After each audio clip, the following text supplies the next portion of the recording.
படமாக பிடித்திருக்கின்றார்கள். இப்படிப்பட்ட சூழ்நிலை தான் இன்றைக்கு தூத்துக்குடியில் நிலவிக் கொண்டிருக்கின்றது. இந்த அரசு முன்னெச்சரிக்கை நடவடிக்கை எடுக்கப்பட்டு ஏற்கனவே அனைத்து இந்திய அண்ணா திராவிட முன்னேற்ற கழக அரசு கொண்டு வந்த திட்டத்தை வேகமாக துரிதமாக செயல்படுத்தி முடிக்கப்பட்டிருந்தால் அந்த ஓடையின் வழியாக இன்றைக்கு பெய்த மழைநீர் வேகமாக வடிய தொடங்கி இருக்கும், மக்கள் பாதிக்கப்பட்டிருக்க மாட்டாங்க. ஆனால் இந்த விடியா திமுக ஆட்சியில் இப்படிப்பட்ட பணிகள் எல்லாம் முடங்கி கிடைக்கின்றது. வேதனை தேங்கி அங்கே நோயாளிகள் அவதிப்படுகின்ற காட்சி பார்த்தோம். அதற்கு இந்த அரசு உரிய நடவடிக்கை எடுக்கப்பட வேண்டும்.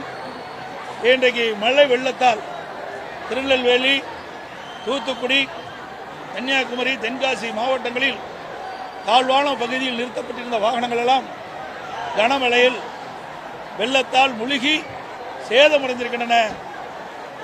ஆகவே அந்த வாகனங்களை பழுது பார்க்க